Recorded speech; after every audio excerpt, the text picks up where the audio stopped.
আসসালামু আলাইকুম। আমরা দেখব কিভাবে বিজনেস ম্যানেজারে অন্য কাউকে অ্যাক্সেস দিতে হয়।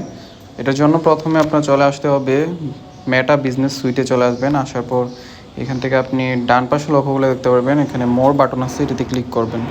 ক্লিক করার পর আপনি অপশনগুলো দেখবেন, এখান থেকে জাস্ট সেটিংসে ক্লিক করবেন। সেটিংসে ক্লিক করার পর এই অপশনগুলো চলে আসবে। আসার পর এখান থেকে আপনি দেখবেন যে পিপল নামে একটি অপশন আছে, উপরে বিজনেস অ্যাসেটসের নিচে পিপল নামে অপশন, এটাতে ক্লিক করবেন। ক্লিক করার পর যাদেরকে আপনি অ্যাক্সেস দিয়েছেন তাদের এখানে নাম দেখতে পারবেন। তারপর আপনি নতুন কাউকে অ্যাক্সেস দিতে চাইলে এখানে প্লাস আইকনে ক্লিক করবেন। জাস্ট ক্লিক করে এখান থেকে যাকে অ্যাক্সেস দিবেন তার যে ওই ফেসবুক অ্যাকাউন্ট আছে, ওই ফেসবুক অ্যাকাউন্টে যে ইউজার পাসওয়ার্ড দেওয়া আছে, যে ইমেল দেওয়া আছে, সেই ইমেলটি এখানে দিতে হবে।